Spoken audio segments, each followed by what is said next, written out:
Welcome everyone to Couch Potato Diary. If you're watching on YouTube, DailyMotion, or Spotify, you will notice a little bit brighter in here, so sorry about that. But this episode today was, the majority of it, like right now I'm taping this on Wednesday, but the majority of it was streamed on twitch.tv/primetimepk, as always. There we go. Presented by Sea of Dead. Check out seaofdead403.ca. Also, we are fueled by Swift Energy. Look at swiftenergy.gg. Use the code PKPrimetime for 25% off. So normally, if you want to get these shows early, you can get them over there. And the reason I started doing that was I really enjoy the kind of live aspect of things. And I mean, one of the things is I'm really bad at just like scripting jokes. And so I'm I'm much better when there is at least an audience there, right? And that being what it is on my Twitch stream. But part of it is I do love the live reaction, the live interaction. And then sometimes people bring up things that I'm not necessarily expecting. And that is what we had with the stream yesterday. And so that is what the show kicks off with today. It was Crash Andrews coming in and saying, hey, like the way that they have built the main event structure in WWE right now, specifically on the Raw side, but we went into it on the SmackDown as well, is very similar to when Triple H really started in the main event picture, and you could have Rock and Austin and Angle and Taker and Kane and Big Show and Mankind, and you always had these guys kind of spiraled into these different areas, but you always had a fresh main event. It felt like for 5 years, and then you could bring in a Jericho, bring in a this guy, bring in a that guy, and loop everyone in that way. And so it was a really interesting conversation, and one that was entirely not planned at all. So it was a lot of fun. If you want to be a part of those and you want to just join the conversation, join us over at twitch.tv/primetimepk. The next live podcast stream is going to be Thursday at 10 a.m. So here is that discussion. We cover a lot in wrestling as well. We're looking at AEW Preview, getting ready for Dynamite tonight. Plus, we also go into the world of boxing. It's In-A-Way Fight Week, so we're looking at the boxing schedule coming up here, and some pound-for-pound rankings changing with UFC 311. So another combat sports heavy show today. Part 2 of the podcast is going to be on the NFL, looking at the upset specials, and then I did another Twitch stream on for video game purposes, more the traditional sense of what this website was supposed to be for, and I didn't necessarily intend on it being a live chat thing, but that's kind of what it turned into. Again, we had really, really fun baseball discussions, and so that one's going to be tacked on to the end of the podcast for podcast listeners today. And so the audio quality going to be a little bit iffy because you're going to have baseball sounds and stuff in the background. But I thought we had a really fun discussion. So that's going to be part of part 2 of the podcast today. But anyway, loved this wrestling chat. Happy to share it with you. Give me your thoughts, whether you're watching this on YouTube or DailyMotion or whatever. Leave a note in the comments because I think there was a lot of really fun stuff that we discussed here on Couch Potato Diary. In the chat, kind of harkens to Big Show, Mankind, Trip, Angle, Rock, Austin. Build each other so the main event over the next decade is taken care of. It really is. And I think that's an excellent comparison, right? Because you look at that time and you go back and you just look at all the stuff they have on the network, and there's a couple of those guys always on the poster, right? And there you can just cycle through that main event, and it is kind of the same guys, and there is kind of an overall thing tying it all together, but it never felt boring, and it never felt like it was, oh, it's another thing with this, oh, another Austin run-in, huh? You never felt like that, and I feel like they're starting to build that. They also had it with the SmackDown 6 in the early era of the brand split, not to that extent, certainly, and yeah, Taker, Kane in there as well, and then you could use those guys to build up other ones, right?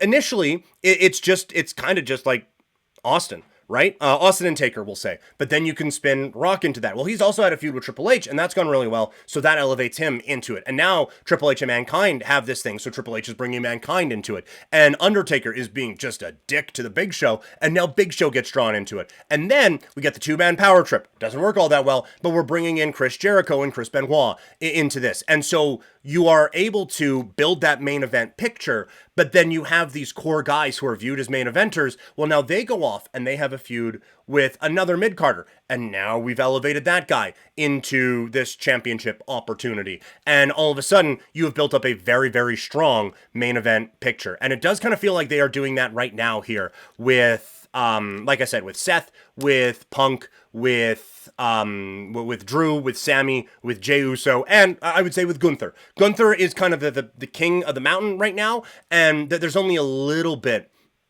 that they haven't been able to really loop him in with those guys, but he just feels like he is on his own thing, but you are kind of all wrestling and still having that end goal there at the end. But no, you're right. Like they did that for a bit, and then that SmackDown 6, Edge, Eddie, JBL, Benoit, Benoit, Batista, Ray, and Cena. They haven't done that for a while, and that ended up being the problem. Is that they locked in on Cena, and then it was just we went back to old Hulk Hogan days, and it was a monster factory. So here comes Ryback, here comes this guy, here comes that guy, here comes this guy. And instead of building up this thing, it's just Cena's beating everyone. And you do need to have, like, I do think you need to have someone who stands above the rest as a special performer, right? And on SmackDown right now, like, it's Cody, and one of the things I think that has hindered things a little bit is that no one feels like a viable threat to Cody Rhodes right now. But you look at how they have been able to do that, and I think what they're doing with that is more on the bloodline area, right? And that is kind of the overall thing that has tied all these things together, and maybe is the final, I guess, web that pieces it all together. Is it started with one hot story, and it was the bloodline. And it was Roman, who is over like Grover, and he is beating the hell out of his cousins, and now they are along for the ride with him, and it's the bloodline. And then after that, we pluck a Sami Zayn, and all of a sudden, Sami Zayn is a main eventer. Well, now we got a feud with some people, and we've built up now Solo as this next kind of badass guy. And maybe that hasn't clicked all that well, but he has brought in some people now, and now they have brought in all of these different things, and it has kind of spiraled off. And now you have Cody, who it hasn't been the most threatening, but I do think that Kevin Owens has done an amazing job, like you said, Crash, of being this dastardly heel. And I said on the show yesterday, it almost feels like he's taken for granted, because he could lose his next 100 matches and still be entertaining and still be believable because of the style that he produces. But they have built him up in such a strong way. And now Randy Orton is tied to it in this way. But you can also then splinter off Randy to they did that with Randy and KO against the Tongas, right? Jacob Fatu can come in here and fight any of these guys, and it feels right. So they've kind of done it on both shows, where there has been this spider web that has just continued to grow, and it's kind of bringing in a lot of different people into the main event picture. And yes, like you said, the chase is an important part. Look at Cody. Nobody is chasing Cody right now, and they haven't really built that up. And a part of it is a little bit difficult to do in this era, because for a year, it was all building to Roman. We thought Roman against Cody again at WrestleMania, right? And then there was a Rock thing for a little bit, and Punk came in, and there was, got a little bit of the apple cart got upset a little bit there. But eventually we got what we wanted out of that whole situation. And so, like, the problem is now we're all expecting it to be Cody against Roman or Rock or someone along those lines at WrestleMania, but we're expecting Cody to have the championship. And so they've done a really good job of having WrestleMania be kind of the series finale, or the season finale, right? And that's the thing where all the big stuff culminates at. The problem is now no one takes any title match seriously away from WrestleMania, because the only way Cody can lose is at WrestleMania, right? And what's always the big thing when you have a young up-and-comer? Oh, well, you know what? Have him win the championship at WrestleMania, and he's made. Have that guy. The only way you can possibly lose a long title run is to do it at WrestleMania. And so I think they've done a good job of that, of creating a main event picture and establishing WrestleMania as the thing where big things happen. But I think that has come at the sacrifice of a lot of other things where, like, we're just not taking it seriously. And I laid out before, I think there's a path that you can take with Kevin Owens winning the title at Royal Rumble, and it still all makes sense. And I think they need to do that, not just hot shot a title change just to do it, but I do think that you need to at least establish that big things can happen on other events. and at other places, so that we don't just wait for WrestleMania for big things to happen and have all of that kind of go down. Also from Crash here in the chat, Owens is the best overall character over the past decade. He hasn't had to reinvent himself. He's the Stone Cold Steve Austin of the newer generation. He doesn't change per se. His heart depends on who is in the ring with him. He has been excellent in that. And you're right, like he can bounce between being comedic and being serious very easily, and he still has a bit of comedy, right? Like he the son of a Canadian financial advisor or something like that, the shirt that he had the other day, that's hilarious. And it's still him being an asshole, and it's still him being hateable because he has that style and because he still knows how to get under people's skin. And you're right, like he hasn't had to reinvent himself, but there's been just a little bit of growth along the way, but it all comes back to the same core kind of belief system and everything that he has. And I feel like that's another thing that they've done really well with all of this, is that everyone's motivations feel right for their character, right? Like there's a few times, and we'll get to it in the AEW preview here in a little bit on this stream, but you look at AEW with the Copeland-Moxley story right now, that has... it's a couple of fun performers and they're very good at promos and whatever, but the whole story was the Death Riders are taking over AEW. And so Edge is running in to save the day. Like what is the motivation there and why is it consistent with him? And that changes a lot in things. And so I think one thing that has allowed WWE to feel like a bit more of a legitimate television show right now is that everyone's motivations have stayed the same. Roman Reigns, the overall character of him, it was this whole thing about he's been betrayed in the worst way you could be in a wrestling sense, by his brother who hits him with a chair and goes over to it's not the corporation. Why am I blanking on this? The Authority, that's who it was. And he goes over and he joins the group that he was fighting against. And it was this brotherhood that he thought would be forever. And so that has become his core personality. And now it has turned into, well, he has trust issues, and so he feels like he has to bully everyone into trusting him. And that is the overall story of everything that he does. Same thing we talked about with Sami Zayn. He is a great dude who just wants all of his friends to get along, but none of his friends do, and he gets caught in the middle of it a lot because he's trying to please everyone. Drew McIntyre is just fucking insane. And he has this hate for the bloodline, and anyone who is attached to that, he sees red with that, even if it can sometimes be illogical. CM Punk is the best in the world, and he's come back for this one goal of main eventing WrestleMania, and people keep getting in his way and keep challenging his status as the best in the world, and he keeps feeling that he needs to prove himself. They have done a phenomenal job of establishing the motivation for every single one of their performers, and that makes for a much more realistic product. Hot take from Crash. Punk wins Rumble, but goes after Gunther Seth, for the title at WrestleMania. I think you could very easily tell that story. I think that would be better than Rock wins Royal Rumble, and that goes that way, and then Punk wins Elimination Chamber, and now he's going to WrestleMania, or something along those lines. There's nothing for a Cody Punk main event, as you said. Punk main events night one. I think you can totally do that. And that is the cool part, again, with all of this. There's a lot of different directions they could go in both world title pictures that feel legitimate. The situation that I floated out there, Crash, the other day was there is like Cody against Roman, or Cody against Rock. More Cody against Rock than Cody against Roman. That doesn't need the championship, necessarily. I think you can still tell a pretty complete story with Cody against Rock at WrestleMania if the WWE Championship is not involved. You can do the People's Championship thing and all of that. With Roman, the more I've thought about it, the more I think you do need the championship for him, because he just doesn't, like, he needs that to be the champion again. That is kind of that final thing that he needs to get across. But I think you can do Cody Rock without the championship. And so why not have Kevin Owens win the ladder match at Rumble, and then, like you said, Sami Zayn wins, and now he gets his shot at the title, but it has to be against his best friend. And it has to be, it's this last thing that these two have to do together, and they battle their way to a championship out of WrestleMania. And I think you can still have all those pieces in place. You can still do Rock against Cody. You can still do then CM Punk against Roman. It does kind of leave Seth a little bit out, but you can have him, Seth against Gunther for the title at WrestleMania. You can just do that, and it would be awesome, right?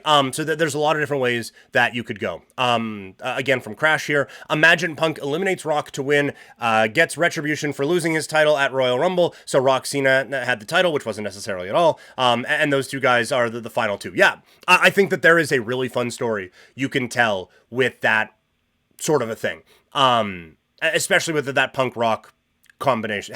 Get it? But with that combination, there's a lot of really fun things you could tell. The one thing in thinking about all of this, that there's a lot that we can really get excited about. And that's why I think the men's Rumble this year, very intriguing. There's so much talent. There's so many different stories they could tell. If they could put an ounce of this in the women's division, that would be sweet.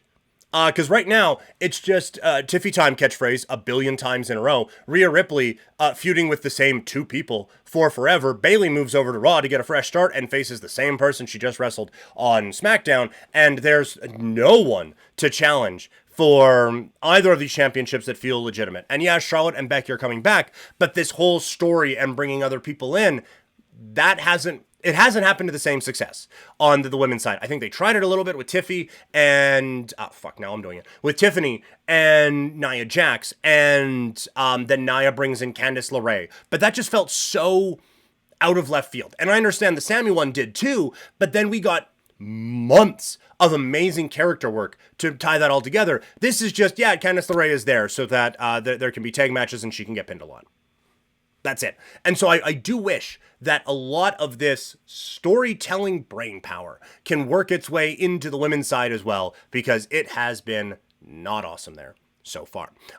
So gigantic wrestling interlude there. That was a whole lot of fun. We're going to have more wrestling conversation coming up here in a little bit as we... Actually, you know what? We're rolling right now. Let's just keep it going. That was the WWE side of things. But what about AEW?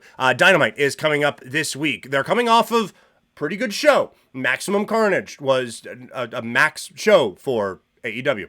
But now there are a few different things that we need to see coming up on Wednesday. Let's talk about that a little bit more, shall we? AEW Dynamite goes down this Wednesday from somewhere that I forgot to look up before starting the sentence. Last week, we had Maximum Carnage, and one of the things that we really liked about that show was a spotlight being put on a couple of guys who I think are deserving of that spotlight, and Powerhouse Hobbs and Brian Cage, and I think both of them showed that they are deserving of that spotlight. Now, Powerhouse Hobbs, probably not going to be on the TV for a little bit. That tends to happen when they kick a chair on your ankle. Brian Cage, we'll see where that kind of goes with Ospreay and Omega, but it was all used as the backdrop for what is ultimately the big feud right now for AEW, and it is Jon Moxley against the rated R superstar Adam Copeland, or Cope, or whatever, for the AEW Championship. What I need, because we had a pretty heated AEW promo from Adam Copeland, was it last week or a couple of weeks ago, when he says, I won a match against Eddie Guerrero with a broken whatever, and then I broke my leg against Buddy Matthews, and I won that match as well. So you can try to beat me up, but you can't keep me down, which I think is a good promo to say that Edge can win this match. The one thing I need from probably, honestly, Dynamite this week is why?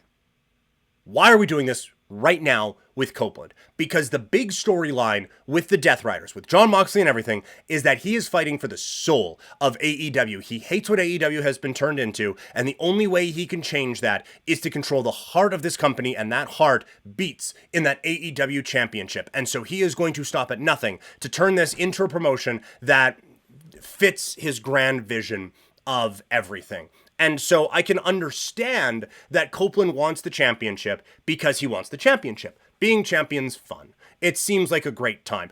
It's so fun. I have a replica of a championship that I say that I won. That's because it was in a draw. People like being champions, right? And not like a draw of a wrestling match. I don't wrestle, but it would pick my name out of a hat watching WrestleMania 20 in a movie theater. Not the point. The point is, I need more of Cope's motivation tonight.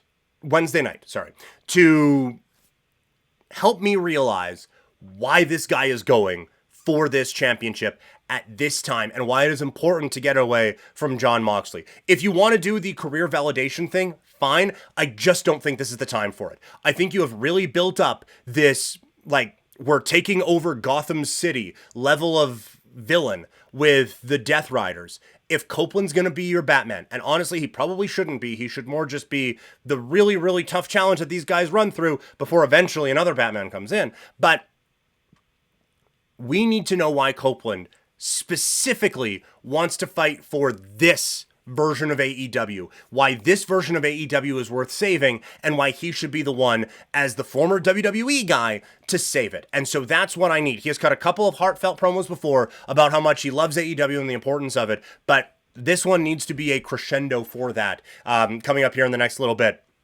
so we can really get into this feud. Because if we just go from Mox is kicking the shit out of all the young pillars that this company once had and is just dominating them for the heart of AEW, and now you're going off to Australia and he's just having a title fight just to have a title fight, it kind of takes away from it a little bit, and it kind of kills that momentum, and it's that follow-through that you need. It is why the Bloodline storyline worked for forever, is that everything, and we just talked about it in our big chat there with Crash, it is, you need that overall motivation to stay the same, and everything needs to kind of come back into that. And I think they're close with this, but I think they really need to build it up. And Crash, appreciate you, man. Love the chat as well.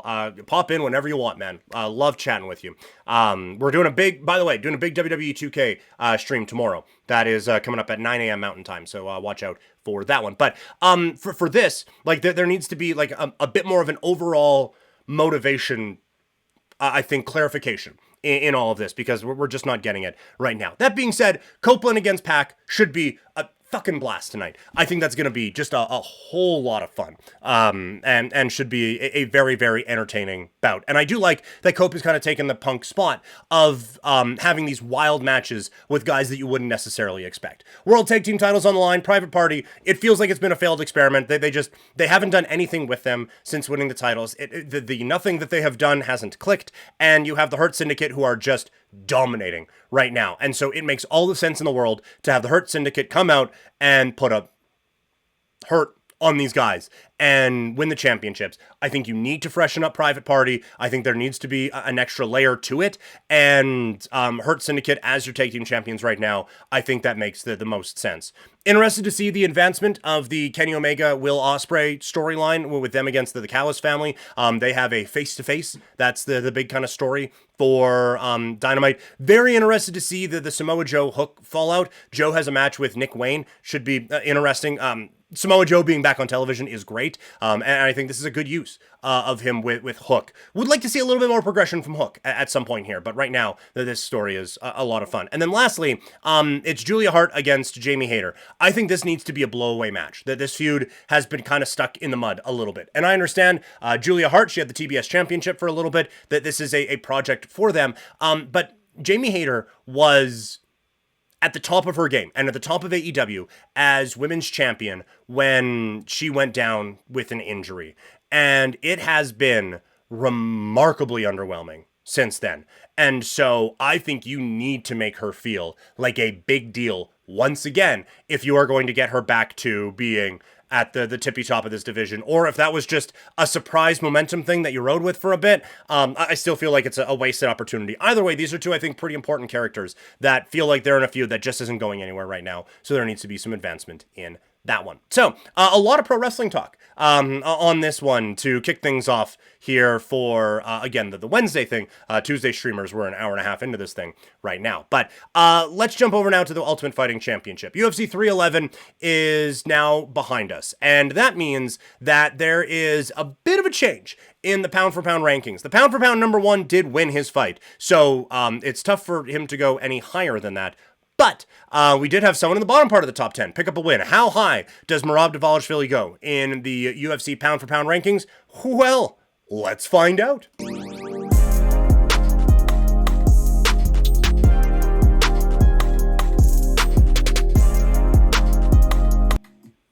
UFC 311 is done. 2 fighters on the pound-for-pound list found their way into the win column. And I will say Islam Makhachev was already number 1, so it's tough for him to go any higher. But where do we go on the UFC pound-for-pound rankings with Merab Dvalishvili? Well, let's find out. No one knew on the pound-for-pound rankings this month. Alex Volkanovski is still at number 10. No, he does not have a championship right now. Yes, he is just hanging on to the back end of that pound-for-pound list. But I still think that he was up at number 2. He has really only fought to guys who are in the top 3.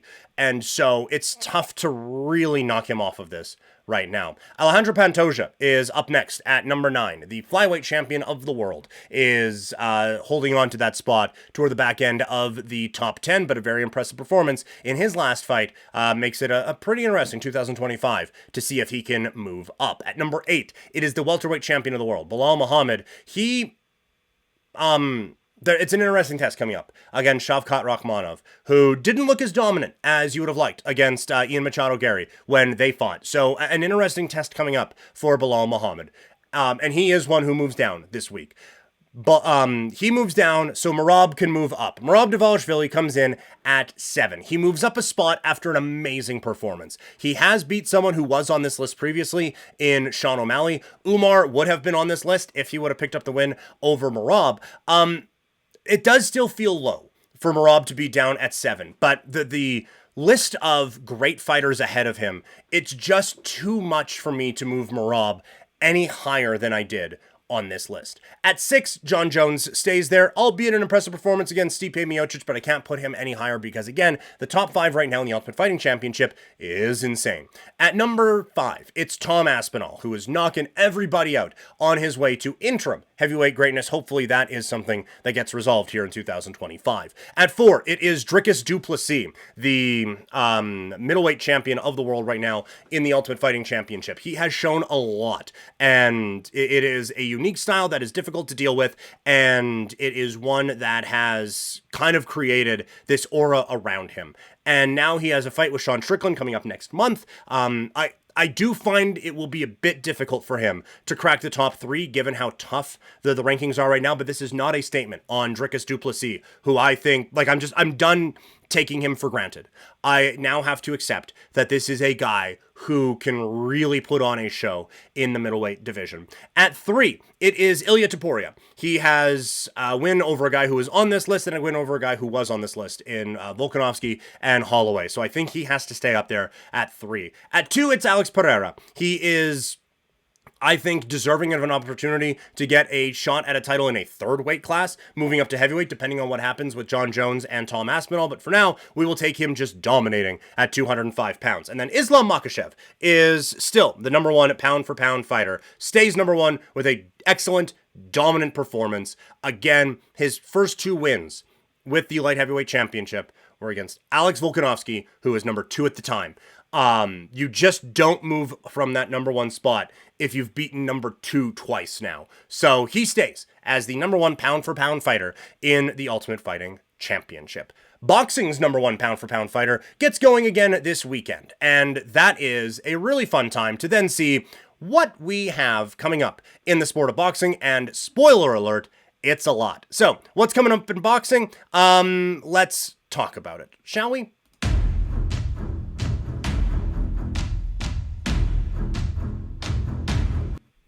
So the boxing schedule is going to get highlighted here as the sport is highlighted this weekend with Naoya Inoue fighting in Japan. What else is coming up? It is a very busy next little while in the sport of boxing. Coming up next weekend, February 1st, it is David Benavidez against David Morrell Jr. 12 rounds for Benavidez's interim WBC light heavyweight championship and Morrell's WBA light heavyweight title. It is a move up for David Benavidez, who by all rights should be fighting Canelo Alvarez next, but won't be. So he is probably going to get an opportunity at whoever comes out of Riyadh later on next month as the undisputed light heavyweight championship. And that is the next big one. But that is a gigantic fight. It's up on Prime Video on February 1st, which we've talked about before. They need to take a note from the hockey broadcasts that they have had, which have been excellent production-wise. They need to get that production over onto the boxing side because it's been rough so far with the PBC on Prime. But David Benavidez, one of the next great up-and-coming fighters, deserving of a big opportunity, and he is one fight away from that. February 22nd, Riyadh, Saudi Arabia. It is one of the most stacked cards in the history of the sport. At the top of it, it is Artur Beterbiev taking on Dmitry Bivol. 12 rounds for Beterbiev's undisputed light heavyweight championship. Also on the card, Daniel Dubois. Shouldn't be a heavyweight champion, but he is, thanks to the IBF being dumb. He's going to be defending that championship against Joseph Parker. You have to assume that a fight against Alexander Usyk is next for Dubois if he can get a win there. Carlos Adames against Hamza Shiraz for Adames's WBC middleweight championship. Virgil Ortiz against Israel Madrimov. 12 rounds for the vacant WBC Junior Middleweight Interim Championship. Joshua Buatsi taking on Callum Smith for Buatsi's WBO Light Heavyweight Interim Championship. Smith coming off of a really strong performance. Shakur Stevenson, who has the capabilities of being one of the best fighters in the world, needs to put it all together as he defends his WBC lightweight title against Floyd Schofield. 12 rounds there. And Zhilei Zhang is fighting against Agit Kabayel. 12 rounds for vacant WBC heavyweight interim championship. This is an unbelievably stacked card out in Riyadh, and I think really sets up a lot of fun different directions for the rest of 2025. When you look at, obviously, like Beterbiev Bivol, the winner of that probably gets Benavidez. And honestly, the loser of it might get Canelo. Although Canelo, it sounds like that one's getting wrapped up with him and Terence Crawford. You have a middleweight championship on the line. A lot of fun things happening at middleweight right now. Callum Smith, like we just talked about the light heavyweight division, maybe that's the next move. The Beterbiev Bivol loser takes on a Callum Smith next. Shakur Stevenson is desperately trying to get into that mainstream again after a couple of lackluster performances. He fights Floyd Schofield. And Zhilei Zhang, we don't know what's going to happen with Alexander Usyk and the heavyweight championship, but Zhang wants to be there for another opportunity. So a win here probably gets him in line to face the winner probably of Dubois and Usyk, or puts him in line at least for another big fight. But that one is coming up on DAZN pay-per-view. And then March 1st from Las Vegas, Nevada, it is the PBC back on Prime with Gervonta Davis taking on Lamont Roach Jr. 12 rounds for Davis's WBA lightweight championship. So you have a number of fighters in my pound-for-pound rankings who are going to be fighting in the first quarter here of 2025. It is, can't say this enough, there is a lot of uneasiness with how we are getting here with Saudi Arabia's involvement. But this is an amazing time for boxing fans to enjoy some of these fights. And it starts this weekend with Naoya Inoue. All right, that is the combat sports portion of the Wednesday podcast today. So again, presented by Sea of Dead. Check out seaofdead403.ca for all your great Calgary swag. If you want to catch these episodes early, you can do so on twitch.tv/primetimepk. So that is going to do it. Part 2 of the Wednesday is the upset specials. How can the underdogs in the NFL pull off the upset this weekend? We will talk about that in part 2 of the Wednesday podcast.